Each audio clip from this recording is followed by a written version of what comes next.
Okay, students, we are dealing with polymers, right? So in polymers, first we saw the classification. First classification was based on the source, then on structure, then mode of polymerization.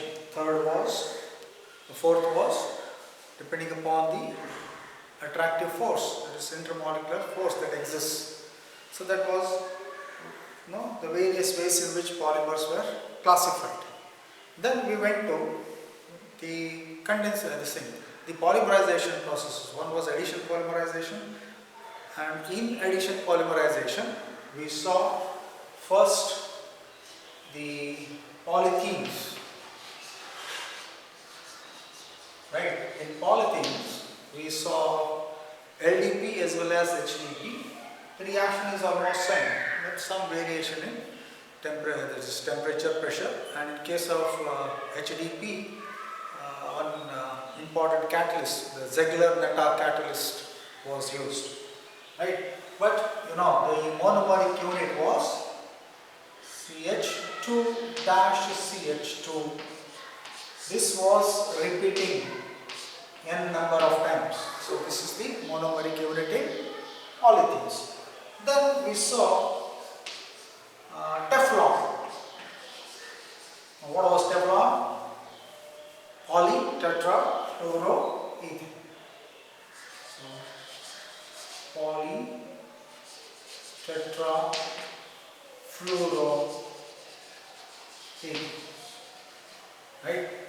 So what was the monomeric unit there? It was CF2-CF2, and this was repeating n number of times. This was the second addition polymer. The third it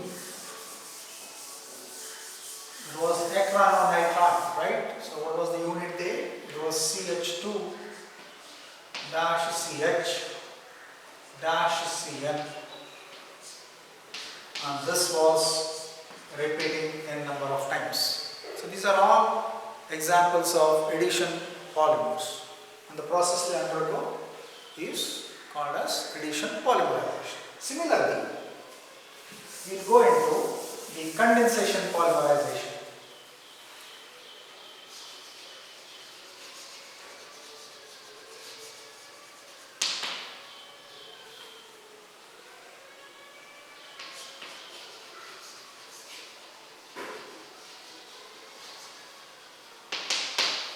Here, what we do is, it involves the repetitive condensation of bifunctional monomers. So what we do, the condensation can be done by liberation of a water molecule or an alcohol or a molecule of HCl, etc. So we combine two monomeric units. So in this we get many classes. Okay, there are many classes of condensation polymers, and in that the most important ones are, first one, these are polyamides. Now polyamides are those condensation polymers in which there is an amide linkage. Therefore normally they are derived by the combination of diamides with dicarboxylic acids, and some diamines with lactams or even amino acids, etc.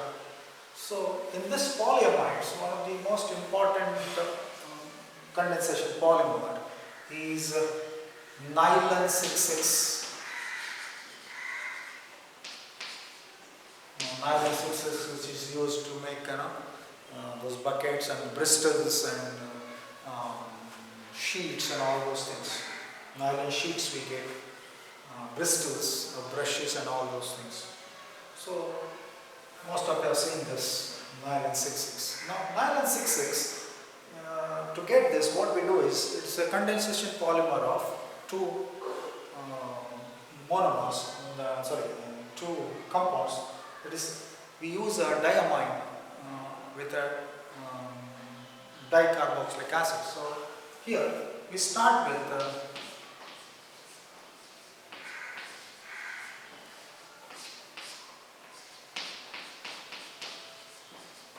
hexamethylene diamine.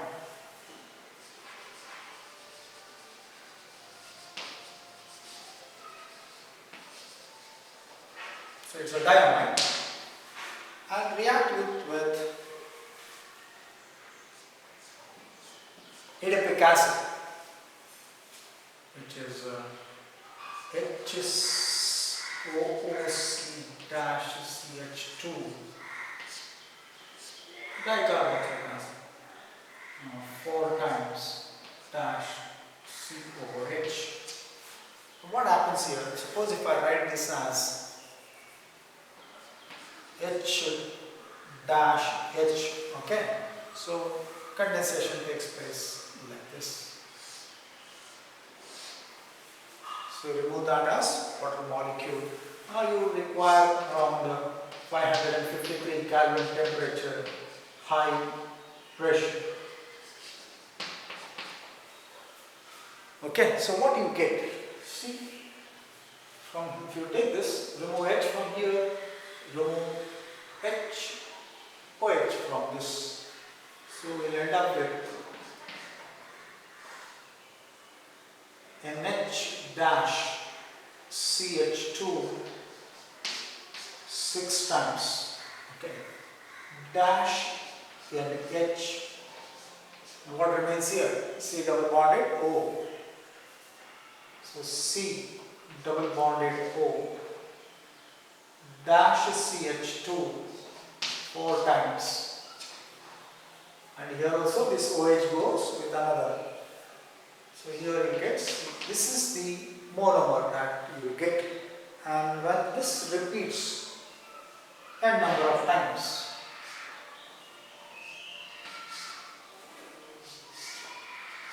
this is called nylon 6,6.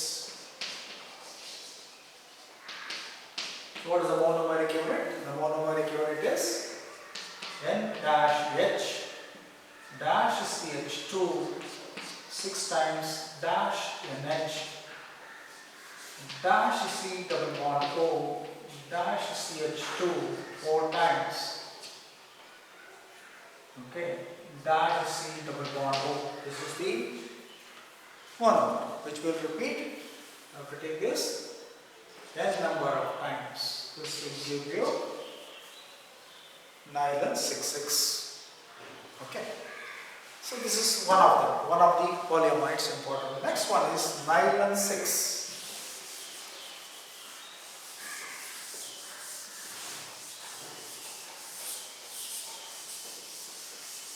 So what is done?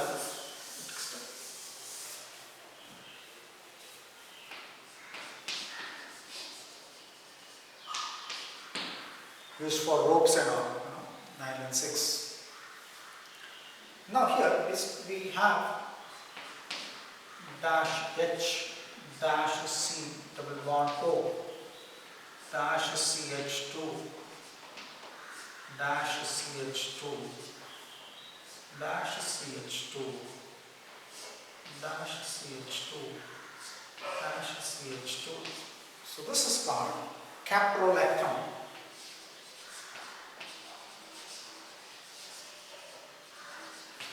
Okay.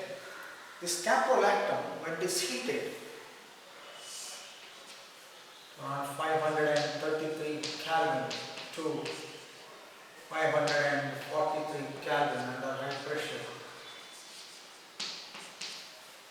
So this bond breaks here. Okay, and it opens up. So you get, on one side you get NH dash, how many are there? 1, 2, 3, 4, 5. So CH2 5 times dash C double bond O.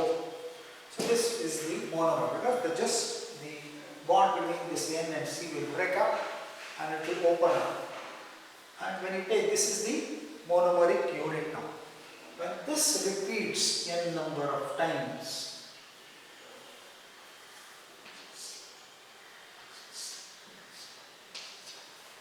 okay, this is nylon 6,6. Sorry, nylon 6. Okay. So in polyamides, there is a amide linkage, and two important condensation polyamides are given to you, which are nothing but condensation polymers. One is nylon 6,6, another one is nylon 6. Similarly, you have one more class, the second class here.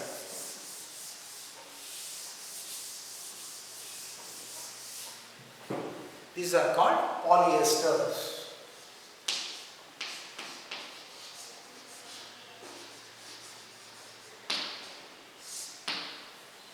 Okay, so mostly used as synthetic fibers, polyesters. Now, polyesters are normally derived by the condensation reaction of especially diodes with dicarboxylic acids. So the combination of diodes with dicarboxylic acid normally gives you this compound, that is polyesters. And one of the most important polyester is Pecron, which is called terylene. You must have heard this word, right? Terylene.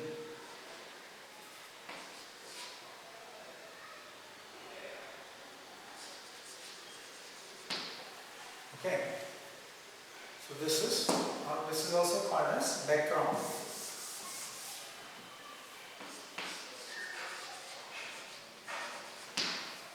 Okay.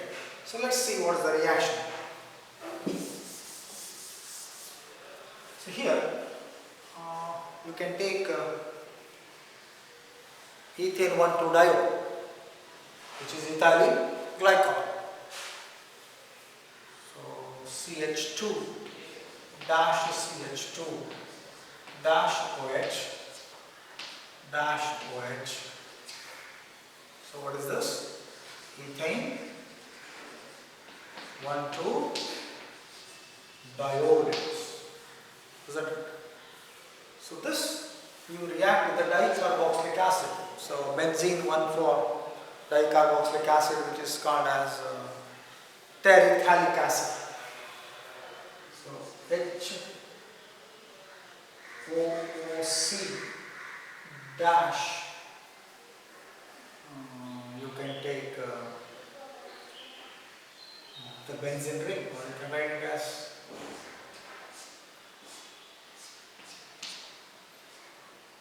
COH. Okay, so temperature around 420 Kelvin to 460 Kelvin. Okay, so what will happen now? This H and this OH can be removed in the form of water molecule. So what will remain? What will be the monomeric unit? The monomeric unit will be O dash CH2 dash CH2 dash O, right, dash C double bond O dash the benzene ring dash C double bond O. So this will be the monomeric unit in background or terylene.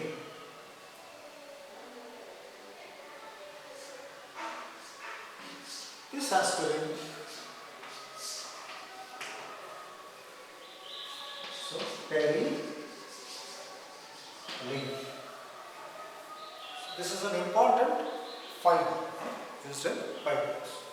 So this is polyester. Polyesters are normally derived from diodes with dicarboxylic acid. This is terephthalic acid.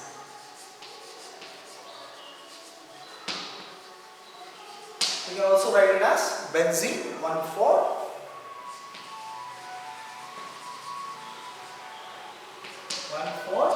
dicarboxylic acid.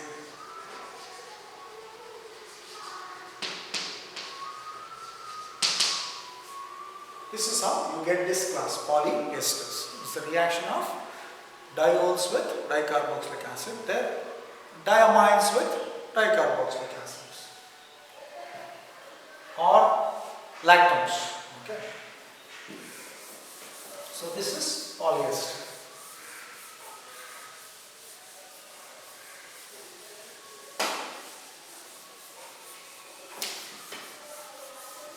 Then comes a third class, which are phenol formaldehyde polymers.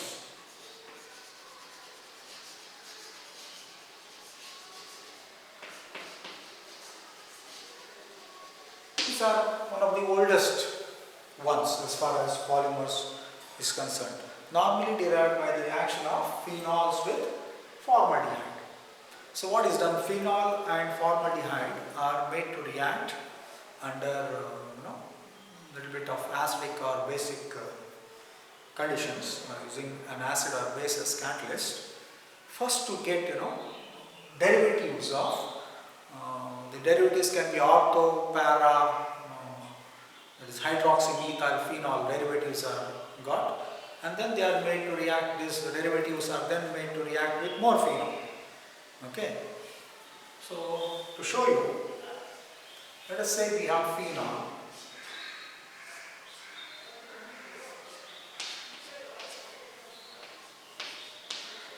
And react that with the CH2O. This is formaldehyde. So that you get first the ortho, para, that is hydroxymethyl phenol derivatives.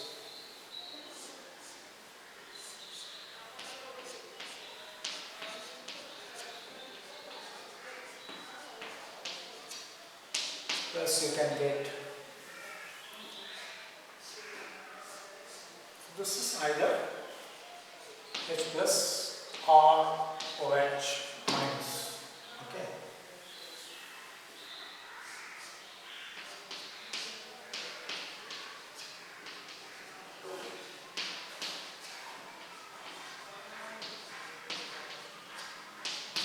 Plus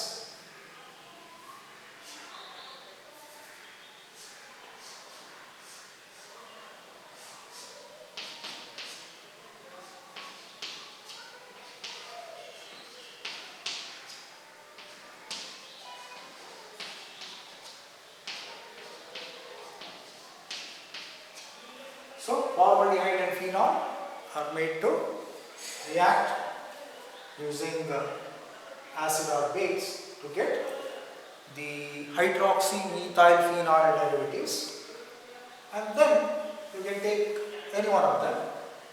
Let's take this. So n number of times you have to take.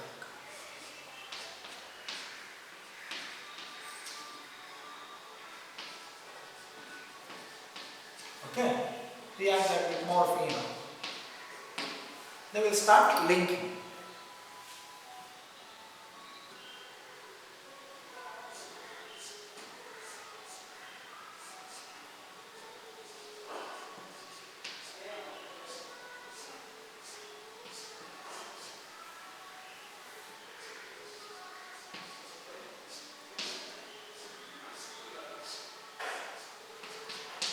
Like this.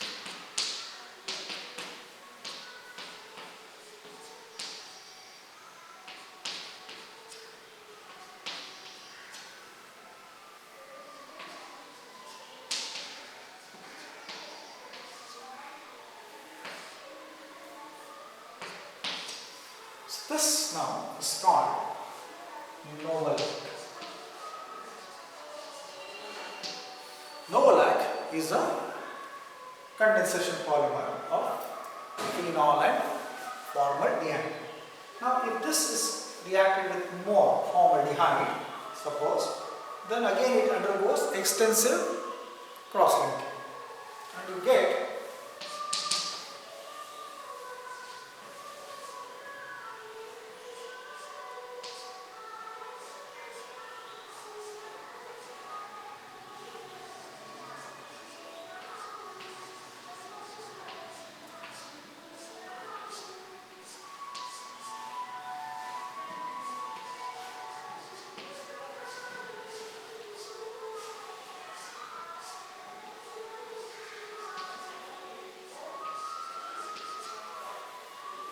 so I better clean this and write it here. So you would have understood, right?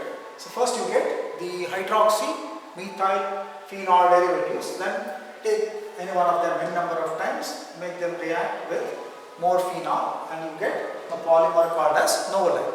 Now novolite, when it is reacted with more formaldehyde, it will undergo cross-linking and form another important polymer called as bakelite. Okay, so bakelite is formed. Now normally used in electrical insulations and all those things. It appears to be like plastic thin, right? Now this structure, I'll write again. I'll clean this and write.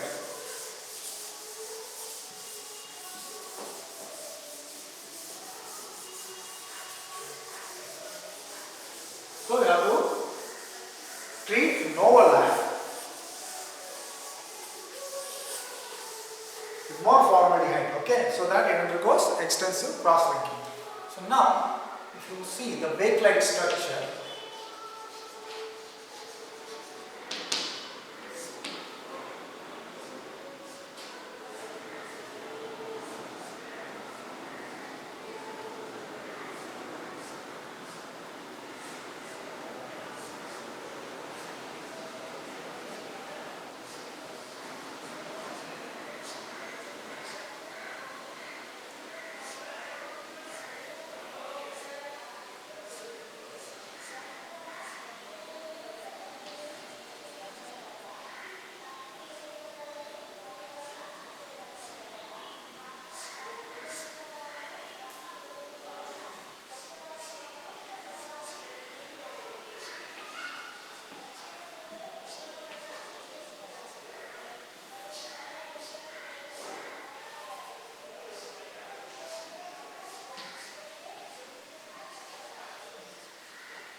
okay, so this is your structure of bakelite.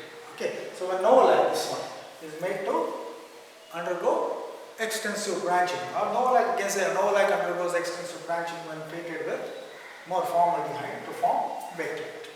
So these come under phenol formaldehyde polymers, that is novolite and bakelite.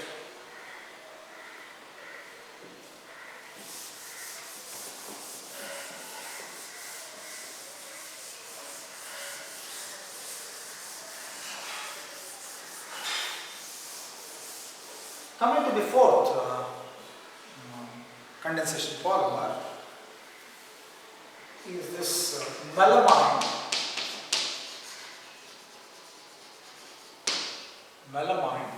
formaldehyde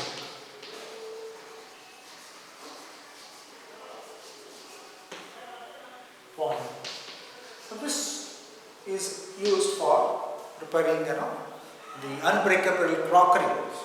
We use cups and discs and plates, unbreakable crockery that is used at home is normally done or made using this melamine formaldehyde polymer. Now you need melamine.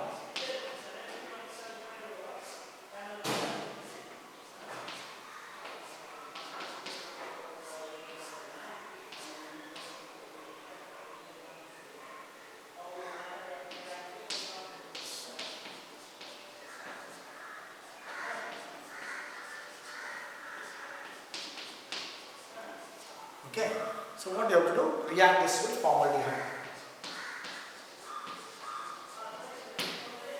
Okay, so we'll get a intermediate razor sort of structure. So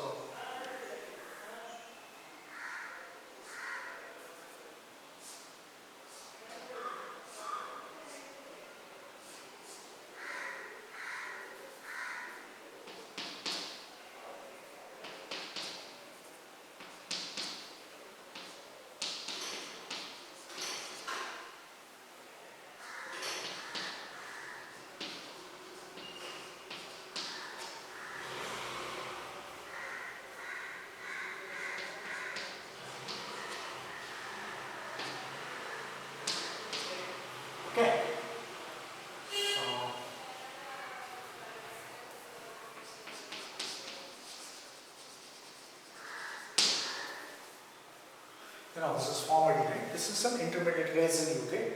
This further undergoes polymerization.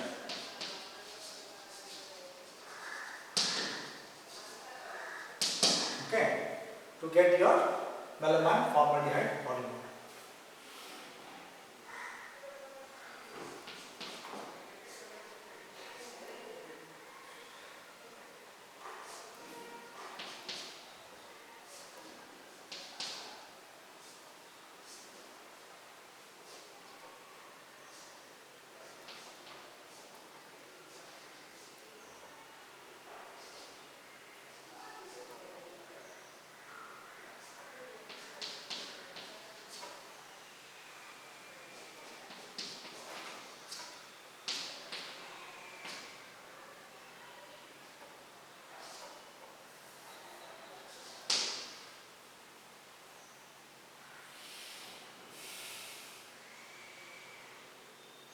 Okay. So this n number of times gives you melamine formaldehyde polymer.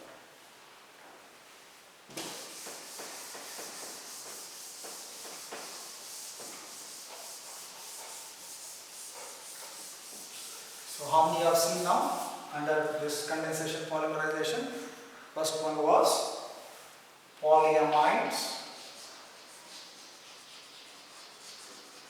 then polyesters,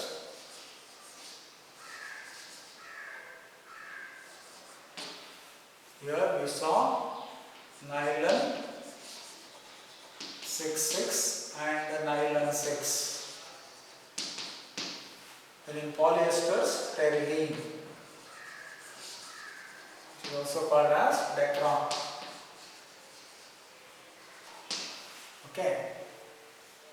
Then what is the monomer here? In nylon 6,6, the polymer, the monomer was NH dash CH2 6 times dash NH dash C double bond O dash CH2 4 times dash C. So this is the monomer here. In nylon 6, it was NH dash CH2 5 times dash C double bond O. Right? Then in decron, what was that? O dash CH2 twice dash O dash C double bond O dash the benzene ring dash C double bond O.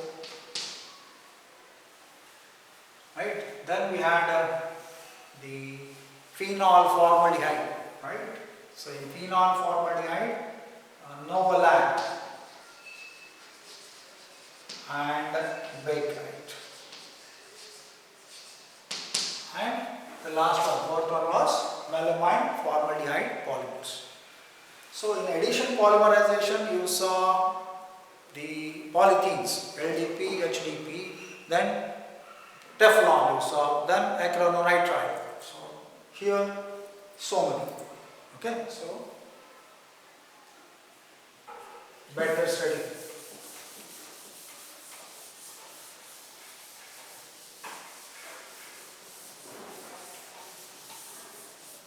Next is we'll go into what is meant by a copolymer.